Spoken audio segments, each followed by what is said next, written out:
The meningitis menace is back. I don't know what to say, man. Yesterday was an emotional day. Today, be in a good mood, man. Trying to be in a good mood. What is up, everybody? Sorry for the last second stream. I did not have a very easy morning, so we are just ready to go. Whoever can make it. I'm sorry for people who wanted to be here, but we're just doing kind of a surprise stream. So it's good to see you guys. This is another requested video that you guys had when we talked about kind of reviewing this case as a whole. I think it's definitely really important, and I think it fits very well at the very end of, the trial. We in the stew, baby. We are here. So we're going to go ahead and listen. These are 6 jurors that Nate Eaton went and interviewed, and I'm really genuinely curious just to know what they thought. I mean, first of all, I understand that jury duty is important, but it's also, you take on a burden, a lifelong burden in something like this. Like, they're tied to this for the rest of their lives and traumatized, and it's a big deal to be a juror on a case like this, because I am sure changes your life in a lot of different ways and puts you through a trauma that you didn't deserve to go through. But they made the right decision. They called it for what it was, and justice was served. So all praise and just kudos to them. And we're gonna get started. And yeah, it's about 31 minutes, but I'll probably be pausing a lot to talk to you guys. Lori. Tracy. Dana. Roy. Steve. Nick. All right, so, and your juror numbers? 18. 11. 12. 5. 10. 9. The number you'll never forget, I'm sure. Nope. There were many more. Yeah. Yeah. Oh, wow. Look at that. So let's start with your overall thoughts today. Lori, you just want to start? We'll go around the circle. Just trying to soak it in. It's kind of surreal. I don't even know how to describe it. It's insane that we just went through this. 2.5 months of our lives of just every day learning more and more and seeing more and more things. I think you forget about the whole picture until you get a chance to look back and go, you can't write this stuff. I mean, you really can't. And I think I lost track of it when you're in the middle of it, of how big and how crazy this whole thing was and how many people it affected. I feel a lot the same way, as the impact that it's had on so many people, and now there's 18 more of us that we didn't ask to do it. It was our civil duty. We did it, and now it will forever affect each and every one of us for the rest of our life. We have to live with that decision. And our family. It's huge. It's huge, man, because you have to understand, they just said it, 2.5 months of their life dedicated to this trial, and their job is to justly bring justice. In this case, a death penalty case, to make sure that they call it right, that they don't put a man to death who did not deserve it, who was innocent, which we know he wasn't, but it's still a burden, and then the trauma that comes with it. And now they are deeply tied to this. All of the jurors, 4 sets of juries, 4 different juries. That's a lot of people, man. And our families. And I think that's a huge impact on every single one of us. It really hit me hard to be on this stuff firsthand, to realize just how vile mankind is. It's scary. It really is. It's unheard of. Yeah, when you get the jury summons, you think you're going to show up, you're going to jaywalking case or something like that, and then this hits you. It takes you by surprise. But the thing that I hadn't factored in is, we talk about the victims, the law enforcement, prosecution, everybody that's involved, and now, of course, us. But there's also the people behind us that are now affected by this: family, friends, coworkers. I went into the office today, and all of them, reintroduce yourself, if you will, but all of that support structure that is also affected, maybe nowhere near as much as us, and again, the people investigating it, but they're involved as well, and I wasn't necessarily expecting that or ready for that realization. Yeah, I don't think you have the opportunity, or really the understanding, that what happens is they're in there and they see the evidence on the screen, which is the graphic photos. So we're not talking about, we're talking about really you have to look. Like, you'd have to look to be fair. And the only reason I know how graphic it truly is because I went to Charles's and I saw Charles, and that changes you. You just don't ever forget that. You never forget that feeling in that moment. And so for them to they have to look. It's their civil duty as part of being in the jury to make sure they look and evaluate everything. And so that brings trauma to them. And then this is a very high profile thing, so people are going to be curious what it was like to be there. And then they bring on all that attention to themselves, like media interviews and everything. Yeah, they drop us in there into the court and into the whole system, and we're there for 2 months, and it's our lives for that time, and then we're yanked out, and here we are now, and like I know I still feel very connected to it, and I've been researching it in some of my free time since then, and Yeah, like what do we do now? Yeah. Did any of you go home like Nick and start Googling everything you could find about the case? Did. Yes. Did some of you completely say, I don't ever want to hear about it again? I went to sleep at 7:30 that night, and I literally did not wake up out of my bedroom until 7:30 the next night. I was emotionally, physically, everything drained. And I personally turned my phone off. I didn't want to talk to anybody. Didn't want to talk about it. And then I got up. And then today's been a little bit different. I've talked to my mother, my son, my daughter a little bit, but I didn't want to talk to anybody for a couple of days. I just wanted to digest what we had just gone through. And I didn't even, cross my mind to Google it over the weekend. That's the last thing I wanted to deal with. So I didn't. I don't even know if I touched my phone. TV hadn't been on. It just wasn't even a concern of mine to, learn more, because probably learn more than I ever really wanted to. But that time will come. I'm not there yet, though. Yeah. And there's so much more you didn't hear. I can only imagine. I can only There's so imagine what much made the that, cut. as an observer and a reporter, I'm thinking, why didn't they bring this in or that in or this in? But obviously there was enough to get a conviction. There was enough. Yeah. Yeah. Was there a moment where you said guilty or a witness? One of the texts when it said, it's time, I have a plan for the children to go. Yep. Or to get rid of the children, however it was worded.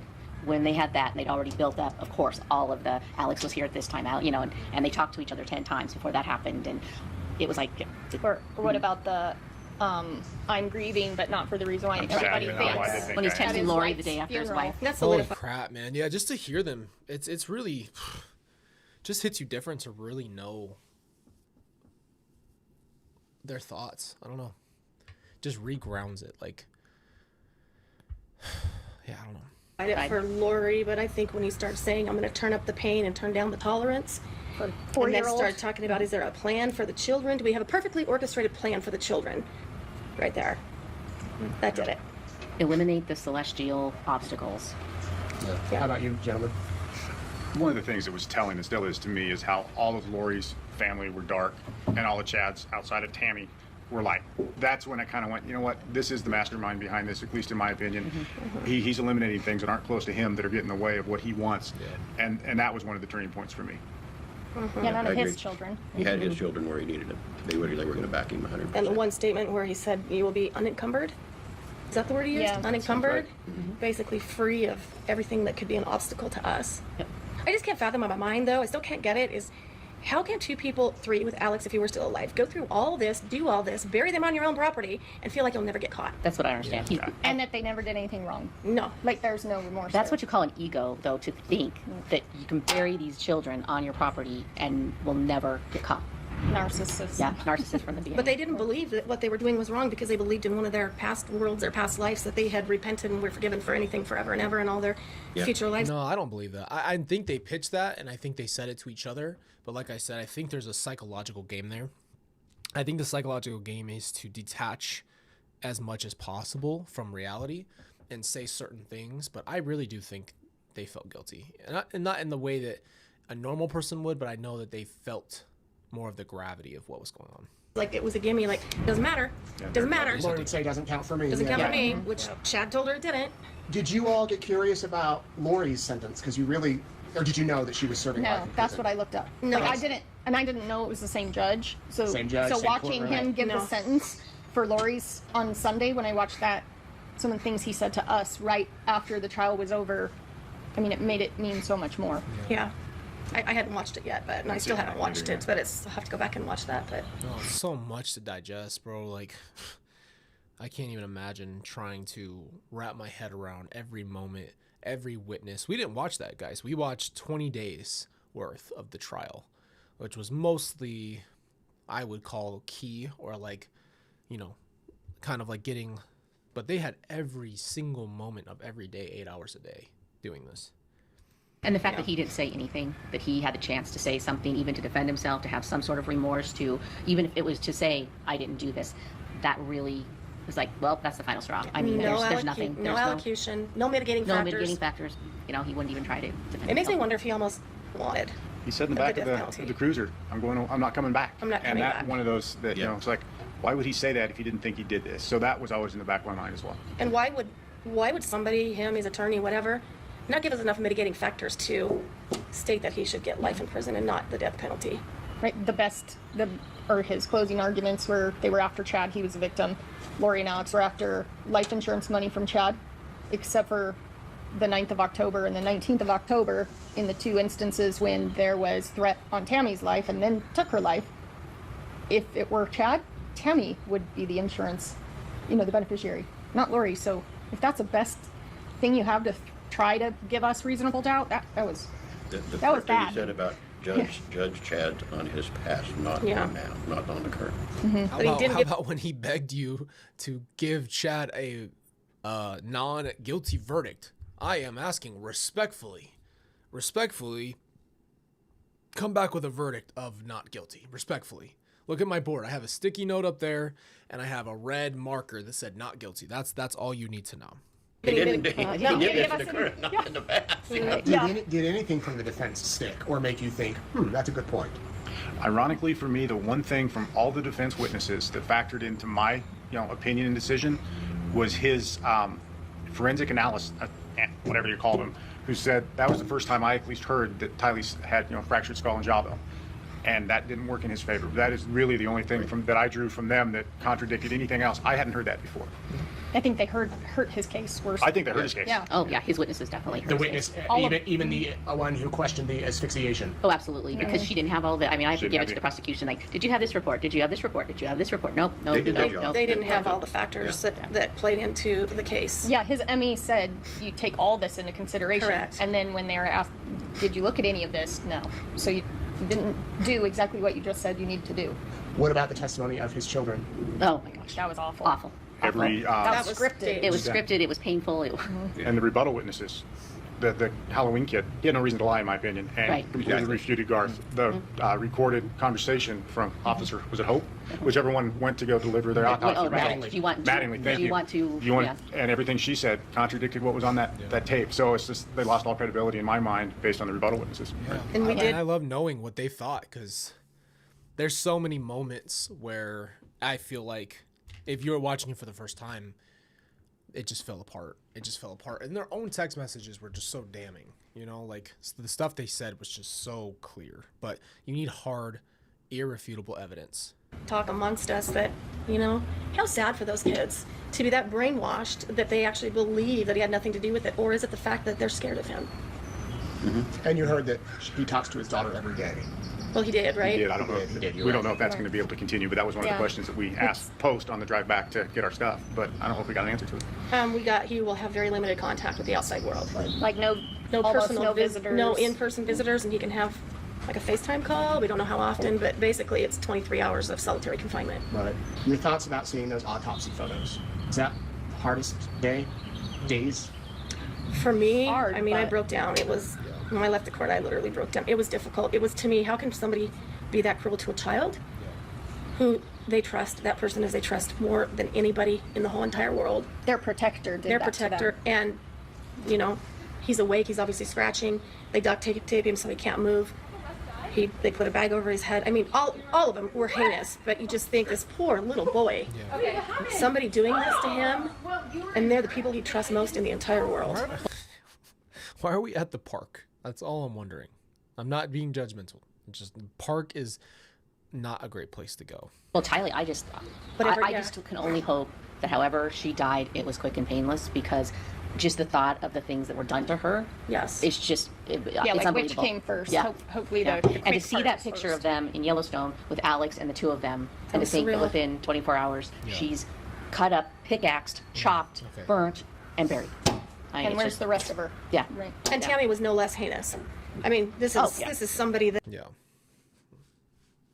Gosh, that he's married to for 30 years, raises 5 children with, and I don't know, to believe that he was present or he was around there and he knew that she was dying and a suffocation, asphyxiation.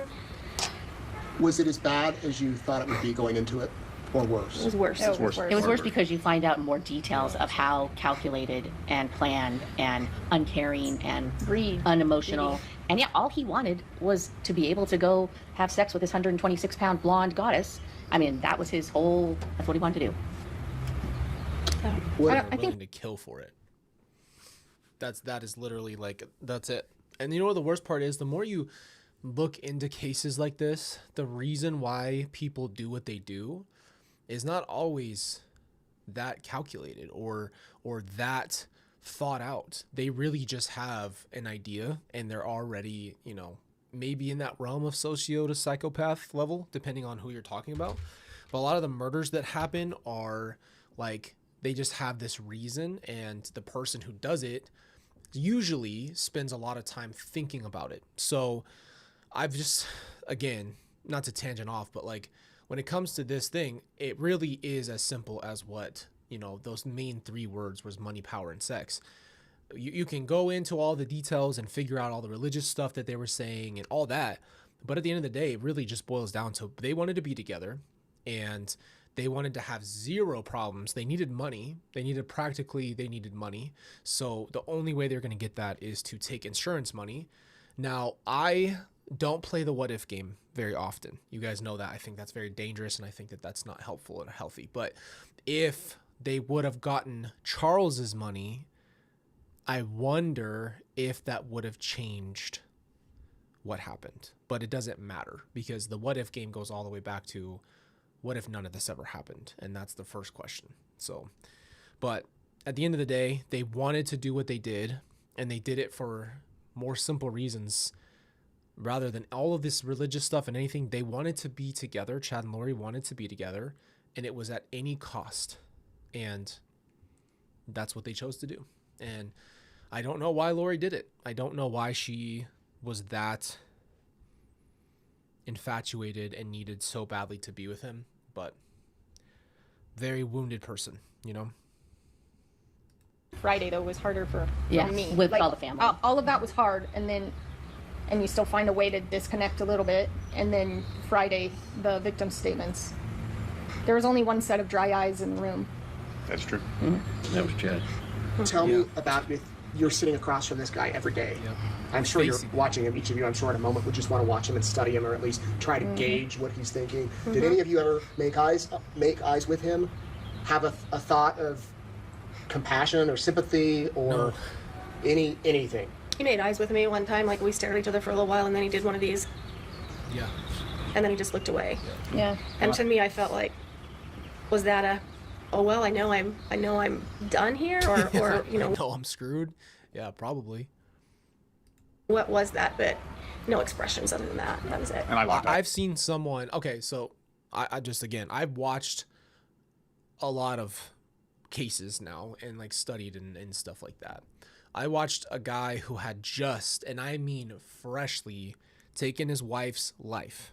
Like, planned it, had a whole story. We might even get into that story because I think it's really unbelievable. But he had just done it and then circled around and, you know, had the cops come to his house and find her. And then he comes in and puts on a show.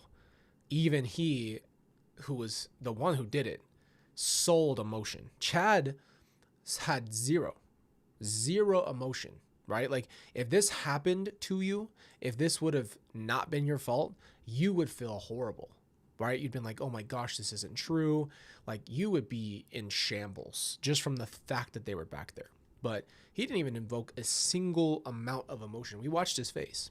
With him several times. I mean, he was directly in front of me, if you will. And I made a pact with myself that I'm not going to be the first one to break it. But during that whole time, you were just looking at a shell. I never saw any emotions. It was Never. more like he was just, is this over yet? Yeah, it's like, yeah. He tried to act like he was crying with Tammy because he got the Yes. napkins out, the Oh, Kleenexes that out. He was tried to act terrible. like it, but He never made it that, happen, though. no, it wasn't was- there. But the color of his face never changed. Never. When you cry, Or his your skin eyes color never changes. glossed over. He may have been sorry, but he was only sorry that he got caught. Yeah. And he couldn't fulfill his little fantasy island, you know, whatever he wanted to go Right. do and write his books and have his, as you said, his blonde goddess there. What was it like amongst your group? You know, when you go in the back on the breaks, and you all seemed very friendly, and Nick and I talked about a little about that this morning. You all seem to get along. did. How do you not trauma bond? Trauma bonding isn't always necessarily bad, but it can be, because if you're bonding over something that keeps you unhealthy, it's unhealthy. But trauma bonding over, like, hey, we've been through similar things and we all need to heal, that's different, right? But this is traumatizing. Like, they all said their piece. This is traumatizing. Was it Yeah. diva? No, it's funny because usually in group, and we've all been in groups with work and with college and with whatever, and there always seems to be, you know, you get so many together, you're going to have a certain percentage that are outliers for whatever reason. And we really Hard to get did, along yeah, with hard to get along something, with, or yeah. opinionated, or annoying, and there wasn't. We actually got along really well, and we wished, I think I did anyway, that we could have talked about it, of course, as it went along. Like you could go in and go, can you believe they just said that? Exactly. Oh my gosh. And did you hear that? So I think we compensated because you get to know everybody and kind of their lives, and we joked with Wait, the so they don't marshals. get to talk about it the whole time? Like you can't discuss it? Maybe I don't know why I thought. I guess you go every day. Because think about the logistics, right? You go, you have your spouse. You come home and you're just carrying this burden of this day for 2 months. Like, and you're seeing bodies and you're like hearing details of why that body's there. And you're like seeing someone's family. You're seeing children. Like it would be really, really hard to go through that. And then I guess you can't talk about it to the very end. So that'd be really, really, really hard to not be able to have those conversations with the only people you have who understand where you're at, because you have to soak it all in. About the marshals, and they joked with us, and so I think it was a good. They had a good camaraderie. It was Yeah, it was probably the best. I mean, if I ever had to go through it, these 17 other people would be the ones I would want to go through it again with. It was so refreshing to be able to laugh as hard as we did with each Yeah. other. Oh, yeah. I mean, Yeah. sometimes it made me feel a little guilty, like we're having all this fun and we just came in from a murder trial, but at the same time, what else are we supposed to do? Yeah. I mean, are we not Talk about supposed to do drugs, that? so you might Yeah, miss I absolutely. want to normalize that. I think that there's like this stigma of how you should feel during hard things, and there's just no way to feel. Like obviously there's inappropriate like laughing, but I think some people even laugh out of being uncomfortable, and it's like a laugh or cry situation. So I think we just need to normalize, like, you're a human being and you're going to have multiple different emotions. You're not always going to, you can't, I mean, Lori can probably, like a lot of people can probably force themselves to cry, but most people who just are feeling their emotions, like it's just hard. Like you're already juggling so much and your body just wants to be relieved and not feel stress. And so and there's nothing wrong with them, you know, laughing with each other, because they're not laughing for evil reasons. They're just being human beings. And we did. Yeah, it was good therapy for Yeah. for the 18 of us to. Yep. How about the outside world? You guys would go home. Did any of you try to work? Oh, I Yes. had to. I Yeah. worked every night. Night And you were weekends. able to focus on? I mean, is it kind of shut it off and focus? Kind of. It was kind There of were like that. days that, you know, I went in and it's just like, I can't be here. And again, very supportive boss, very supportive company. But yeah, and there was days that I texted him, it's just like, it's not happening Doing it. today. But for the most part, there were several of us that, you know, we kept our day jobs, if you will, nights and weekends. And some were fortunate and didn't have to go in. But for the most part, we you know, all of us kept doing our jobs as we were going through this. I thought that I'd be able to leave there at 3:30 and go to my job in the office for 2 or 3 hours. You know, come on, it's not that. Yeah. After the first day, I couldn't do it. It's like- I couldn't do it. I would wait and go in and It's like later when on you that got night. home at 4 o'clock, 5 o'clock, whatever. You were so mentally exhausted. I mean, I didn't want to yeah. cook. I didn't want to talk to anybody. I didn't want to cook. I'd canceled many, many plans because I didn't want to go out and have to have conversations. And most of the time, it was just go to bed early and go to sleep. It's like That was jet it. lag times 10. You know, if you sleep too much, it makes you tired. It was insane. We could work all week and not be as tired as it was one day. Oh, yeah. One day is equivalent to a week That's of a great exhaustion. point. I think that's another thing we need to talk about too, and this just goes into mental health in general. But when you're going through a lot, you have to start really physically taking care of yourself, because your body does react to emotions, right? I'll give you a perfect example. Your boy is growing gray hairs in my beard, on the stash, and on my hair. I am 29 years old and I'm going gray. I'm not like full out, but there's a lot of gray in there. And I don't know if that's not really genetic. I don't think anybody else in my family has sprouted grays at 29. So not to sound crazy, but there's a physical reaction to trauma. And so one thing you need to do is really physically take care of yourself and rest and try to give yourself a break. If you're going through something like this, where you're showing up every day, hearing the most horrible of circumstances, and it's just so emotionally draining, you have to take care of yourself. And that means eating, sleeping, drinking water, and then finding some way to just, what's the word? I've just blanked the right word, but basically like blow some steam off. Like you need to pop the top off of all the pressure, right? So you need to go for a walk or exercise or do something that helps you and benefits your health. So yeah, you really do need to find coping mechanisms that are healthy. Yeah, I was like, is this going to change? Are we going to feel it? You know, this is not a change. This is not the normal me. And I had, you know, my son and my mother saying, It's just for a short time. So your loved ones knew the trial, I'm sure. Oh, yeah. No, you A can't hide couple, it from a couple them, of them And did. were any of them following it? A couple times you watch the live feed, but then it became, because half the time, they don't show it when it's on, so you'd actually truly have to dedicate your entire day, You would have to to. see everything that was happening. So. I think my mother watched it a little bit because she knew when we get out of court, it was, oh, you're going home early today. And I was like, wow, I have spies. But I don't think she followed it like every single day. Let's fast forward to the phase of deliberations for the verdict. Was that tough to reach the guilty? It really wasn't. It was not. It was really drawn out, step by step by step. Do you believe this? Yes. Then do you believe this? Is this true? And if there was a question, we would go back and pull some evidence to make sure we were right. Right, but Chad and Lori would say every person who's against them is evil. So the jury is all dark. All the jury's dark. The cops are dark. They're the only good ones. They don't see a problem with that, right? Charles taught me one thing, and I always tell you guys this is one of the things that stuck with me. I think it was one of the first things he said to me that I remember, like at a young age. He said, if you walk around and everybody around you is an asshole, you're the asshole. And it's the most true thing ever. Like, if you're the only one that feels a certain way and everybody else has almost the same reaction to you and thinks the same thing about you, you should really do some self-evaluation. And that's how Chad and Lori are. They think that everybody's against them. But this jury got to see every piece of evidence, unbiasedly, by the way, and come to a decision. And that happened 4 different times. And they all came to the same conclusion. That was the date. That was what happened. But we didn't. There wasn't another choice. If you answered all of those things correctly, based on the evidence, that it was guilty. It was very broke down, the instructions. It was broke down. It was step by step, and I was impressed that we would go. What about this witness? First question asked, what day? And we'd all start flipping through our notebooks, and then we'd compare notes and go, okay, that was right, and then we'd move on to the next question. So Pull up the insurance paper that we signed. It Yep, was that was the Exhibit date. X. Yep. There it is. Yep, we got it. we Our definitely- memory is correct, and then we move on to the next question. We definitely all had questions, but I think a lot of us had the same questions, but they were easily answered when we went back and looked through our notes, and everybody agreed. We didn't have any holdouts. Let's put it that way. We didn't have any holdouts that said, no, I don't agree that I don't think he's guilty. That it was just making sure that all the evidence that we had Supported what it said. supported it.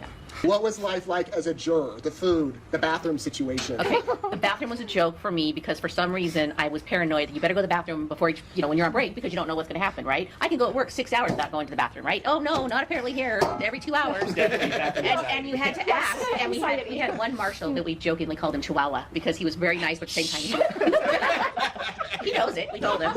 And you would ask him, can we go to the bathroom now? Can we go to the bathroom? Just wait. And then he'd make fun of us that we were the worst jury ever as far as going to the bathroom. It was clear he was just making. Oh yeah. But So I went back to work one Friday when we had it off, and they're like, "What are you so excited about today? Because you get to sit in your office." I said, "Because I can pee whenever I want." How about the food and the snacks? I mean, were you? They were really good treated about us well. trying. we were well taken care of. We were treated with respect. Yep. The 4 And- bailiff guys were phenomenal. They were. great. Called our handlers. They drove us Right. there. I told you about that guy, the marshal, man. I love that guy. I don't know why. I just think he's a nice guy. Every time he walked across the screen, I was like, I can just tell he's nice. I bet they're all great. Morning, we're in a van with them. Every night, we're in a van with them. They're Because you there. meet off-site and there's 2 vans, right? Correct. I don't think. Well, I know. For me, in the beginning, I felt like it was a little overboard to have all this protection. And come on, we're adults. I got this. We don't really need all this protection. But at the very end, it was needed, but we didn't know it was needed. But not for the same reasons. It was like a security blanket. We never had to question whether somebody would get to us or. It was just never a thought. So it was like an emotional piece we didn't have to go through. They made sure at every turn our security, our well-being was first. So the marshals and the I think also, I guess, and this, I don't know if this is what she's speaking about, but I think what happened was my first thought was safety as well. Like, okay, cult, multiple people, there's still people who are free. What is your safety situation? Is somebody going to come after you because of whatever reason, right? Like if I ever, and I used to think this, like if I ever speak out in court, which I know I was going to, am I going to have like a target on my back? And then I'm like, well, I have to live with that situation. Is there anybody who's a threat? And those are just real questions that you ask yourself. And, Ray had the same thing for that short amount of time where he, was worried about Alex, and you just don't know. And then after, Alex, there's still like, is there someone else that could do something? There's a fear because you just don't know like, this is a radical thing. And once you hear the details, there's a fear of like, what could happen to you if you do anything, right? Like, is there people who are after you? And, you know, after seeing all what happened to my family, it's just there. You just have this, your head's on a swivel. And I don't think it's ever for me stopped, because it just can't. It's just, once you're that put onto a situation that's that bad, you can't unsee it. You can't pretend that that's not there. So I have extra caution now, and I have my head on a swivel pretty constantly. And I think that it's just because there is a true fear once you've seen this. And let me just put it this way. Once you hear that your own mother can take the lives of the people that are literally the closest to you, once you take your own husband's life and your own flesh and blood, and then your own son, there's nothing that person is not capable of. There's killers that would not kill children. There are people who will do anything other than hurt a child. Once you kill your own child, there is absolutely zero safety. There's nothing off limits for that person. And to me, those are the absolute most dangerous human beings there could be. I think there's even people who have done heinous things that wouldn't even hurt their own child. So I just wanted to put that out there, that's definitely part of this. The safety concept and idea was not crazy by any means, because you just don't know. First deputies were amazing. Then you get sequestered. And what was that like?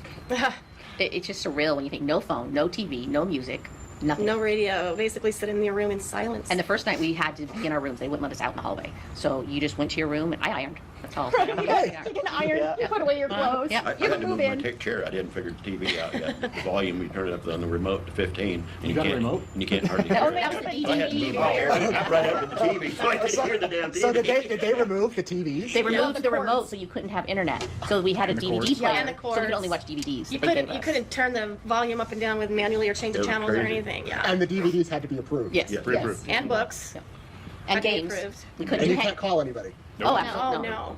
No phones, We no got a TV, 10-minute no call radio. every day that had to be on speakerphone, and the bailiff had to be there to listen to the Had phone. to be there listening. The thing I wasn't prepared for is, again, the 6 marshals had been sworn in, 3 days, 3 nights, if you will. We had additional security there that couldn't talk to us. And every time I opened my door, one of their chairs was right there, just, happenstance. They couldn't say hi to me, they couldn't say good morning, and it was just weird to get out of habit. Good morning. yeah. And they just look at you and we're like, We're not I like the people in London with the big hats and their guns, but never talk to you. That's what that immediately reminded me of. but They followed their rules. the sheriff, they followed just looked their at you stone faced, and it's like, okay, I get the game, but They I was did not their prepared job. for that. They did their job. Wow. I don't remember the last time we've had a sequestered jury. It was a long 2015. time. That's what 2015? we were told. Yeah. That's what we were told. And this was the longest case, the judge said this was the longest case in Idaho history. Sequestration happens. What the heck is sequestration? What's that? You go back, you say guilty, then you have to go back and deliberate penalty. What was that like? That was a lot harder. It was a lot harder. It was longer, but there was so much more at stake. This was a huge A man's once in a life. life Yeah. decision. And we wanted to make sure that we got it right. And it took a lot more steps to make sure how we understood it and what we were doing was correct. So But the law was laid out for us very, very clearly. Here are the aggravating circumstances. Here they are. A, B, C, D, E. Do you agree that this was an aggravating circumstance? Do you And agree? regardless of if look, like, let's just be real.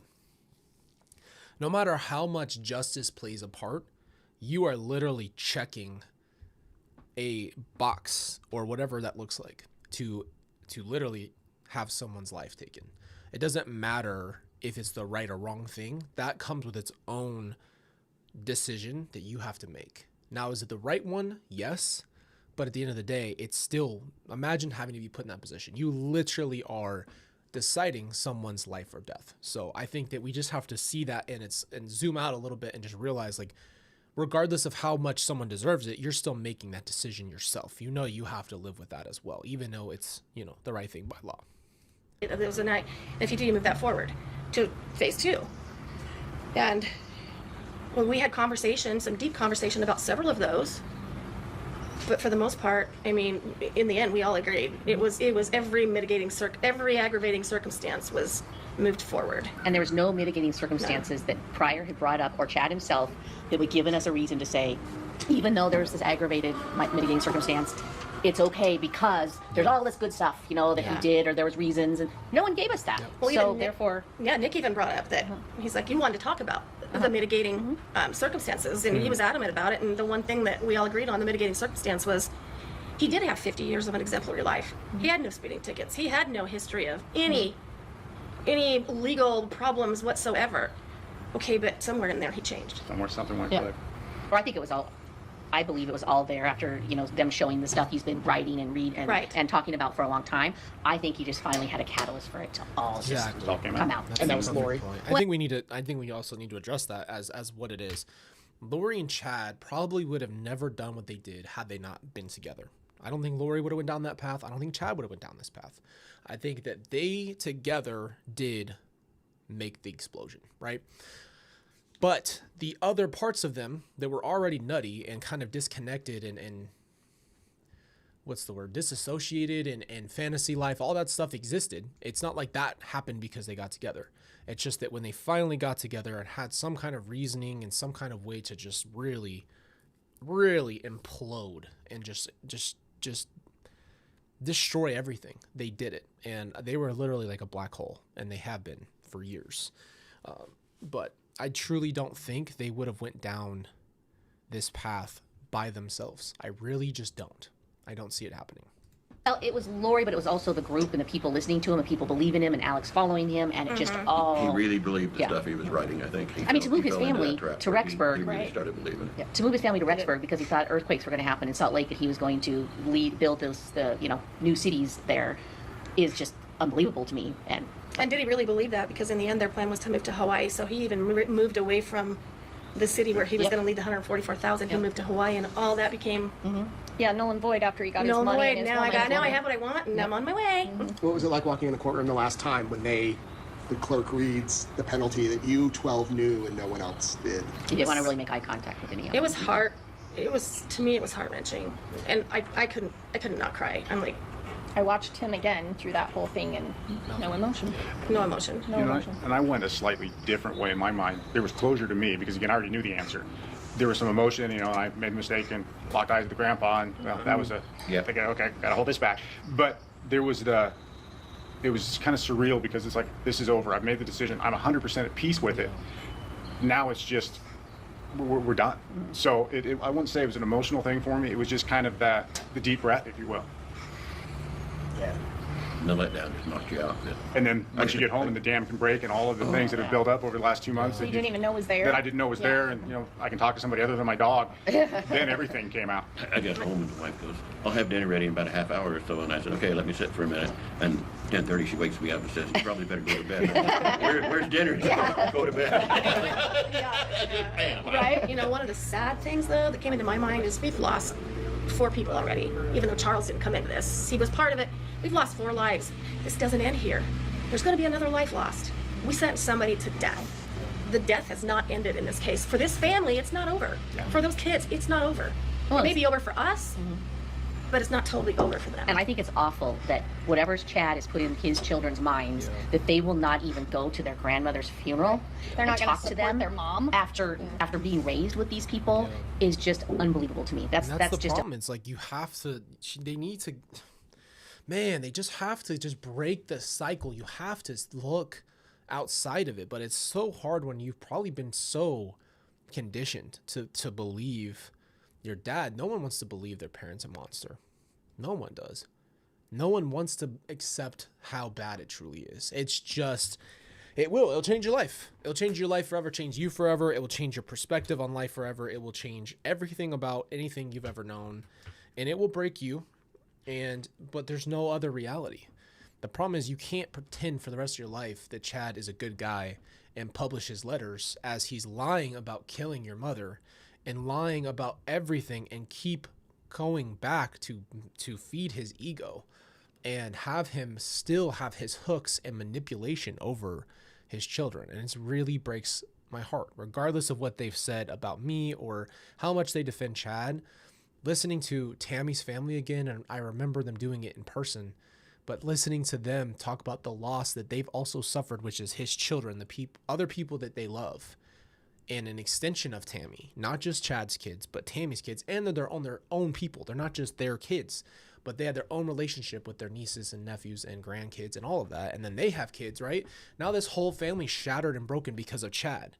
Forget Chad. You should have your own decisions and your own relationships in your family. It should not be dictated off of this case or whatever any of that. You know what I mean? But you also can't you can't sit in that delusion forever. I guess it's a choice. Do you really want to be like Chad, or do you want to be better? Whole nother awful result of what Chad Daybell has done. So would any of you want to talk to Chad? I've thought about it, and I've thought it might be interesting just to see if there could be or would be an emotion outside of the big spectacle, right? We got a big spectacle here, and he's the main focus, right? Would there really be any remorse, any emotion? I think we're just, as human beings, your first thought when you see a psychopath is there anything there? Like, you're like knocking on their head, like, is there a person in there? Is there a human? And it's just hard to realize there's not. You know, I have a hard time believing that there would be. But he's not going to give us what we need. No, absolutely not. I was disappointed he didn't talk. Me too.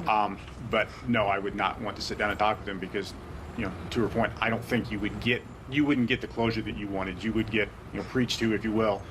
And I have no desire. He barely talk to you.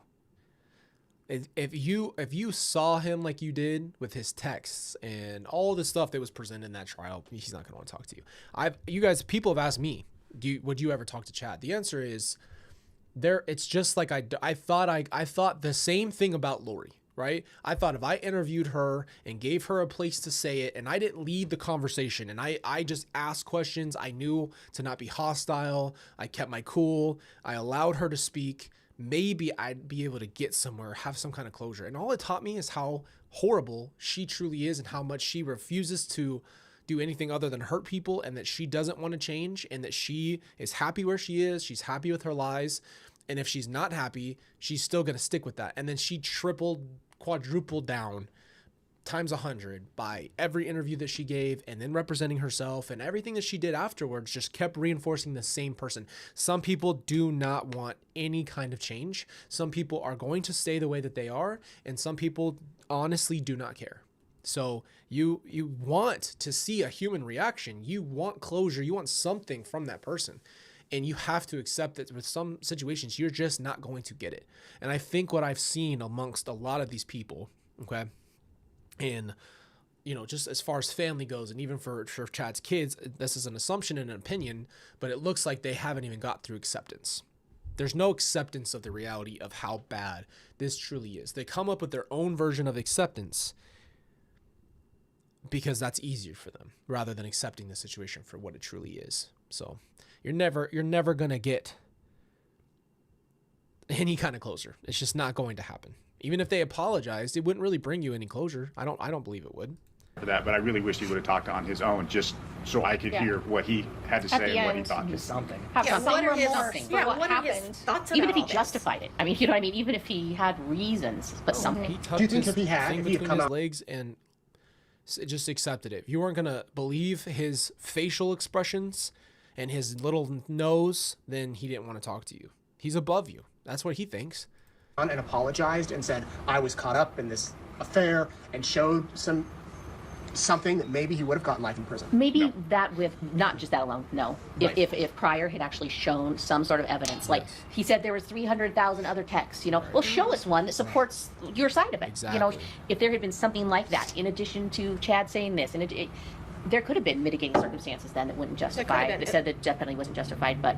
And there was nothing that came up out of either of them or out of him that said, you know, I'm no longer going to do the Church of the Firstborn. Mm-hmm. You know, all this. I've actually found the way, the light, the true God, the true Christianity. You know, I'm begging for forgiveness. I'm going to change my life around. You know, that would have given me a little other feelings of, but there was nothing. That no remorse. There was no remorse. I'm annoyed that this isn't over yet. Right. And It was a middle finger without putting up a middle finger. He knows what he's doing. I watched his ass. I looked at this man. I watched him dart his eyes every time he looked over. And I looked at him, and I kid you not. And when it was over, He turned, he shook Pryor's hand, he thanked him, and then he crossed his little hands like this, like a T-Rex, and stood up and got escorted out. Like he had nothing there. You know, whether he still believes it or not, That's that was the one look of he our had. that was one of Yeah. our questions. Is he a danger going forward? We all believe and said 100%. yes. There were other children There are other- that he was rating. Yes. And yeah, Melanie. Is he going to go right back out there and start this whole thing up all over Well, again? actually, 1,000%. You let Chad go. If he would have got out, it would have been. It wouldn't have been long before he continued. That's the point. That's what I think. That's truly what this whole system should be for. It's literally, you are a danger to society. This is why we brought up his letters, because they're a big deal. Those letters, these cults are not a joke, bro. Like, these cults can spread further than you think. They reach the wrong type of people. And so when there is indoctrination of any kind, if people know this case, like those two people praying for Chad and Lori, there's two people there on TikTok believing and saying by literally blaspheming God, by the way, rocking and talking about how Chad and Lori are there. She's talking as God, that Chad and Lori are not bad people, that they truly are actually chosen. And like, there's people who affirm this stuff. Who knows what they'll do as far as examples? The problem is there are people who are fans of Chad and Lori. I guarantee you there are people who have written them, who are fans, super fans even of them. There's always been people who are super fans of murderers. And you would be surprised that people write them, pay for their food, stuff like that, want to be with them. It's nuts, right? But the reality is, this can be mimicked or reproduced or redone, especially with the right type of indoctrination, which is why his letters should be shut down. This man ran a literal cult. He ran a cult. He led a cult. And so, no, he's a danger to society. He should not have access to anything or to the outside world. Money would have run out. And then he would Exactly. have had a life insurance policy. Right. Yeah, but he would have found his next Alex, I believe. And his next Somebody Lori. who he could manipulate to be his, his muscle, if you will, his warrior. He would have found him at some point, or her, and this would have continued. Because they he thought- liked feeling like he was God. Yeah, He was in control. He had all the answers. Everybody came to him. And guess why he felt like he needed to be God? Guess why he's so, I need to be this? Because he feels like this. He feels like a tiny little insignificant person. So he had to build an ego. He had to build this. It's so simple. It's always just psychology.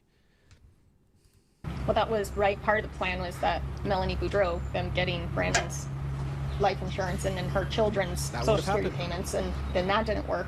So yeah, there would It have would been have happened. another. It would have been a cycle. If Brandon was gone right now, and they had the opportunity, it would have been the same thing. We would have more people gone. It was on trajectory for it, and I couldn't believe that until I heard it in the trials. I couldn't believe it. Been another family. It may have been a It's year, just next maybe time 2 he better years. make sure the person that is the protector gladiator knows how to shoot a gun better, Yeah. has better aim, and you don't bury the children on your property. In shallow graves. In The he had worst to- shot. He had to be in agreement with all of that, especially burying him on his property. What in the world? Anything that you guys want to add? The judge and the prosecutors were great. All of the marshals and the staff were amazing. Everybody was They did a amazing. really good job. I hope that it brings some form of peace to all the victims in the case. Yeah. That's for sure. You can't ever bring him back, but at least you No. can have some. They can have Yeah. Some closure. some closure and to know that justice was served as far as it could be. Right. Well, thank you for serving. I do want to say, I think that that's a great point. I think that you have to see that. Yeah, I mean, we did a video.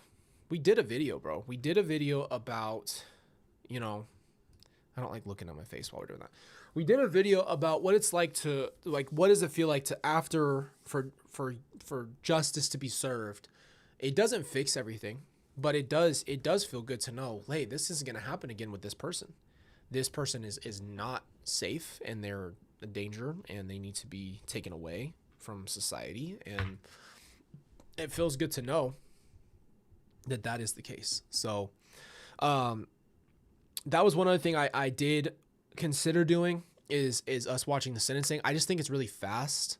You know, like I remember being there, and it took a long time to get there, but I don't think the actual sentencing itself is really fast. So we could watch that as well. There's one other really interesting thing that I watched that caught me so off guard.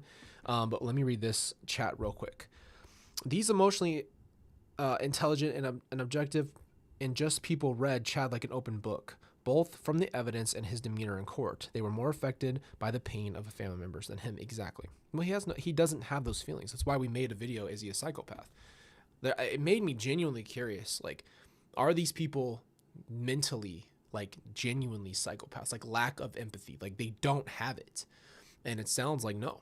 A psychopath is usually very narcissistic, obviously, and they think about their needs, and whatever that need is, they meet that need for themselves no matter what the cost is. It doesn't matter what that person does.